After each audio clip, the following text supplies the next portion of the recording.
I am obsessed with smart home stuff. What started as a voice assistant and a few light bulbs grew to become a whole home of widgets and doodads that makes my life way easier, but also required maybe a little too much tinkering. So today I wanted to give you a tour of my own smart home, some of the automations that I personally run, and talk about some of my biggest regrets so that you make the right choice for yourself. Let's get started. If you haven't checked it out already, I made a video 2 years ago about a general approach to building the perfect smart home. And that's still a very valid video today. But this video is more about how that's kind of all come together and some of the things that I wish I knew then as well. So let me show you around my home, starting with the room that I'm in right now, my home office and YouTube studio. So the main things that I have set up in this room are things that I have set up in pretty much every bedroom in my home. So I won't repeat what I have to say for every single bedroom, and I won't show some of the finer details of some of these bedrooms. It's just kind of weird knowing that thousands of people now know where I sleep at night. In every bedroom, I have 4 main categories of smart things set up: smart lights, smart switches, smart window coverings, and sensors. So let's break this all down. Smart lights are nice because they give you the flexibility to adjust brightness and color to whatever you need, but they're all not built the same. What I hate the most is when 2 lights have mismatched colors. It just irks me the wrong way. So if you can, I'd stick to one brand if possible, because every brand displays colors slightly differently, making things all look a little different if they're turned on at the same time. Warm white for one brand might mean something completely different to a different brand. I've tried a lot of brands: Philips Hue, LifeX, GE, Govee, you name it. And I found Philips Hue to be pretty expensive, but also very reliable. Their colors match decently across their entire lineup. They have different lighting options, lots of useful accessories, and wide compatibility across smart home platforms. You really can't go wrong there. And so while they are a little pricey, I do primarily use their bulb. But when it comes to smart switches, there are plenty of options out there. And I think for a while, everyone loved the Lutron Cassetta. I have some of these and they're fantastic, but they're also stupid expensive for what they are: light switches. And I found for the most part that I got the same amount of value out of these TP-Link switches instead. They work almost as good, and you can get like 3 or 4 of these for the price of a single cassette switch. And that's not including the cost of the Lutron hub either. Just make sure that the TP-Link one is the model that supports Matter for the broadest compatibility. But why I like switches like these in the first place is because they allow you to control anything that your switch used to, like your indoor or outdoor lights, ceiling fans, or bathroom vents too. So they're very versatile and definitely beats replacing light bulbs that will eventually die. So I ended up replacing a lot of the switches that control the overhead lights and ceiling fans in all of my different bedrooms. And if you are doing this yourself, I do recommend trying to stick to one brand for each type of switch, lights, smart plugs, or whatever too. This also means less app clutter to deal with. I have curtains and blinds in the bedrooms too. The blinds are controlled with these Aqara E1 blind drivers, and the curtains are controlled with the SwitchBot Curtain 3. Both are rechargeable, wireless, and battery powered, and while those are very nice things to have, they come with their own cons, like the fact that I have to remember to charge them. So they involve a little bit more maintenance than just manually opening your curtains or blinds yourself. I've also set up all these things to be controllable on my phone, on these little remotes throughout the home, have automations set up for each of them, and controllable through a voice assistant. But you know, we can talk about that a little later. So instead, let's look at the front of the house, where I have this. A great example of a smart home accessory that has wide smart home capabilities. Today's sponsor, Aqara, and their Doorbell Camera Hub G410. This is a 2K video doorbell camera that's functionally very versatile. It supports Thread, Zigbee, Alexa, Google Home, SmartThings, HomeKit, and Matter. Like, that's everything I could want to connect to. You can install it with your doorbell's existing wiring for 24/7 recording, or if you're okay with just detected motion, you could slap in 6 AA batteries and call it a day. What stands out to me about this doorbell is that it comes with this little chime that you see over here, because it acts as a hub for the doorbell and has this micro SD card slot that stores recordings locally, all from inside your house for safety. And if you thought the versatility of the features ended there, you'd be very, very wrong. The G410 also has built-in presence detection and local facial recognition so that it can immediately identify a person's face and even run custom automations based on who it recognizes. But if you're more of a power user, you can also sync the footage to your NAS or to a cloud service with no need for a subscription. Or you can use the doorbell's RTSP video feed in platforms like Home Assistant. I just love how versatile that the G410 is, and the fact that Aqara gives you so much control over how you want to use this thing. So if you're interested in the Aqara G410 doorbell camera hub, check out the link in the video description below, and thanks again to Aqara for sponsoring this portion of the video. Here's something to think about since I just mentioned it. There are some accessories that might only work with a very specific smart home platform or have no smart home capability at all, but are smart all by themselves. But really, we always describe smart things as things that use Wi-Fi or Bluetooth and probably has a certain level of adjustability associated with it. So I'm going to give you two examples. There's a tower fan that I have in the studio that only supports Alexa and Google Home, not HomeKit, my preferred smart home platform. And I have these Unify Protect cameras around the house that have no official smart home integration, meaning I have to use their app to look at the cameras.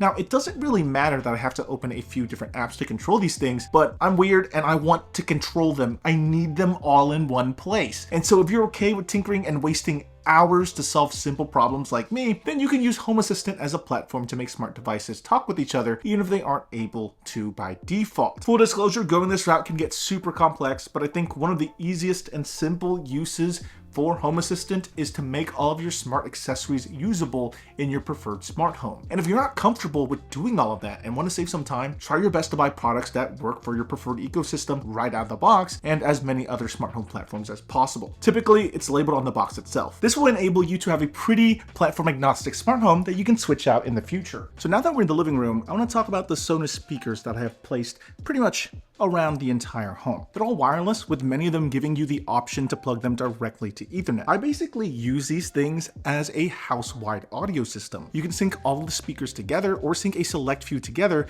to play audio from your TV or from a streaming service like Spotify or Apple Music. And if that wasn't enough, I can control and change these groups through the Sonos app. This is really nice when I'm cleaning the house and listening to a podcast or music. And I like the fact that they integrate into Apple Home, Alexa, or SmartThings too. So if I know I'm gonna be in multiple rooms, I can just have audio blaring in all of the different rooms that I'll be in. It's great for when we're having a party too, because I can make the audio surround an entire space, firing from all directions instead of just one speaker playing super loud in the middle of the room and murdering the eardrums of anyone who decides to get close to it. I will say that Sonos is not the only option. You can achieve very similar results with Amazon Echoes or Google Nest speakers, and for cheaper too. But I picked Sonos speakers specifically because they had a wide variety of speakers at different price points, and they're relatively smart home agnostic, except with Google, because Sonos and Google, they had a little bit of a legal battle. And being smart home agnostic is also the reason why I went with this Ecobee thermostat. It's a smart thermostat. Do I need to dig into what this thing does? I feel like everyone's got something very similar to this now. It adjusts my indoor temperature, looks decent, allows me to schedule temperature ranges for different time periods, and it works with pretty much whatever smart home platform that I'd like to use. What more can I realistically expect out of it? So I'm trying to follow my own advice as much as I can by making sure all of my stuff is as smart home agnostic as possible. So if one day I decide to myself that, hey, Apple HomeKit, it's crap, I can pretty easily switch to Amazon,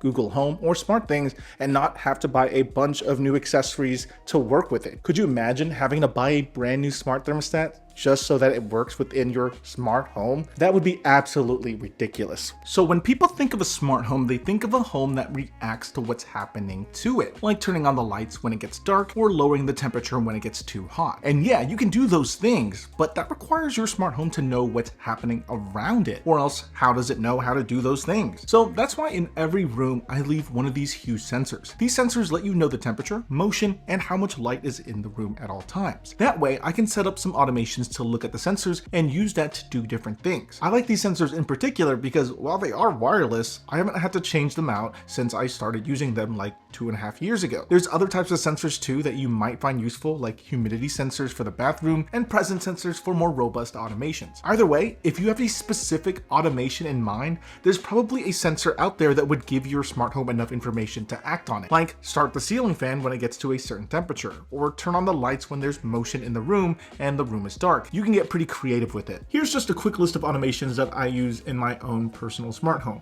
Now, how you implement these are going to differ from platform to platform, so I thought it'd be better to just show you some examples of what a smart home with sensors is capable of. Some of these automations are very, very simple, while some are a little bit more complex that leverages numerous different types of triggers to cause one outcome. Hopefully these are good inspiration for you to set something up in your own home too. So beyond automations, to have better control over your smart home, you need some sort of controller or hub. If you're in the Amazon ecosystem, this is all the different Echo devices and your phone for control. For the Google ecosystem, this is going to be Google Nest, Google TV, or your smartphone. If you're in the Apple HomeKit ecosystem like me, this is an Apple TV or HomePod as a hub or controller, and then pretty much any Apple device for control. None of these solutions are perfect, and they all have something that they each excel in. What matters is finding what works best for what you want to do. Just for example, HomeKit has less compatibility with accessories, but I like it because I can control it from my computer, and most of the the accessories for Apple HomeKit run locally instead of over the internet. So to handle this as both a streaming device and a HomeKit hub,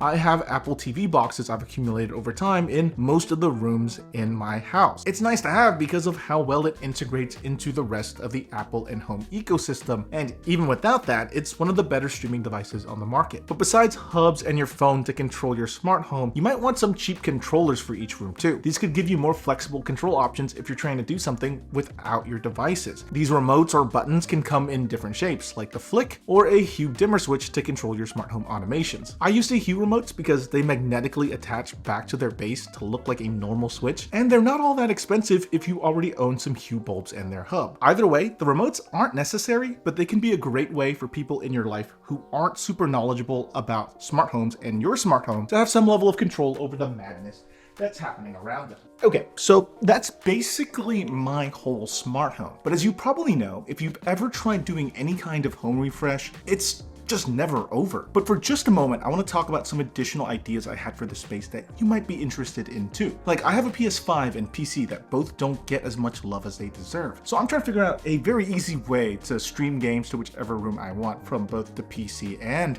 PS5, so I don't have to exist in one room just to play video games. I got a few pieces of that sorted out, but maybe that'd be a cool video. Then there's making your own cloud services, like getting a NAS. I made a few videos on that topic already, but just to summarize, with a NAS, you'd be able to create your own personal shareable cloud drive, photos, and even streaming apps if you have your own media. And you can use it to run Home Assistant, that app I mentioned before, to control your smart home. That's just some of the more interesting stuff that is smart home-ish that I'm trying to accomplish now. I think simple smart home stuff already takes up a lot of time, but once you're in a good spot, you kind of want to keep going and waste even more time trying to do even crazier things. I think I'm gonna regret saying that, but that doesn't mean things went perfectly once I got all this stuff up and running. And there's still so many things I wish I did better. So just for a second, imagine all of the things in your house that uses Wi-Fi. Well, that's a lot if you look around. Well, a lot of smart home devices use Wi-Fi too. This could cause some congestion with all the Wi-Fi signals bouncing around your place. So to limit this and to improve the signal to your router, you should take anything that's on Wi-Fi that can be wired to Ethernet and just wire them up to Ethernet. This makes anything connected more reliable and frees up some air for everything else on Wi-Fi. But if you're in something like an apartment building or any place that's high density with lots of participants with lots of different Wi-Fi networks and Wi-Fi devices, you'll also want to play with your Wi-Fi channel settings to see what channels give you the best performance and adjust your channels accordingly. This could help your Wi-Fi and smart home devices on Wi-Fi perform a lot better too. Okay, smart home stuff is usually wirelessly connected, uses batteries, or they might require hubs. So chances are it's not always 100% reliable. Even my most reliable smart home devices have downtime. So please make sure to just make some time to maintain all the smart home stuff that needs it, like reconnecting stuff to the network, updating your automations, or charging and replacing batteries. Do this like once every few months or something, just based on the needs of your own particular smart home. Because if you don't maintain it, you and the people that live with you are going to be pointing fingers at each other, and you just might give up setting up your smart home in general because it wasn't working most of the time. Does this make it a new household chore that you're going to groan at doing? Oh, 100%. But it makes your life easier for yourself in the future, right? I find it also helpful, in case you forget how certain things work, to create a spreadsheet with each item and maybe a quick comment or video link on how to maintain certain devices. This is great for household stuff in general, not just smart home stuff. And if you ever one day move, the next owners will love you for this, even if they do eventually just tear down all your smart home junk. Also, it might be tempting to make super fancy automations that only you, the person who set them up, will remember. But if your significant other, kids, parents, guests, or pets can't easily keep up with it, you may have made your smart home way too complex. After all, it's supposed to make your life and everyone who lives with you in your home easier. It's not supposed to be a confusing, frustrating nuisance for everyone. So I'd really focus on simpler automations for common spaces, and then more unique, specialized automations for spaces like your personal bedroom or home office suited to the certain person who will be using that space. And lastly, you may look at my own smart home space and think that, hey, Jimmy, this is a lot. And to be clear, it is. But I will also acknowledge that putting something like this together is completely unrealistic. And I just want to level set with you. I have lived in this house for, wow, like 4.5 years, and I accumulated all of this smart home tech over the course of that period. It was not all at once, and you don't have to build an entire smart home at once either. Doing that is expensive, tech gets better over time, and what you think you need right now might not end up being what you wanted for the future. Focus on just one room at a time. Learn from your mistakes in that one room, fix it, then continue and iterate it from there. Trust me, it won't be great the first time around, but it helps you learn along the way. So yeah, that's my entire smart home setup, along with how I use each of the different smart home devices in my own life. It feels like a lot because it really is a lot. And I hope what I did with my own setup inspires you for your own, because it's gonna be a long journey for you. And I feel like I kind of want to do even more with this space still. Anyway, what do you personally think? Are there any smart home things that I should be doing to improve my current setup? Did this help you in your own smart home setup journey? In general, what kind of smart home tech do you think is still missing? Leave all that down in the comment section below, and I'll see you all next time. Bye.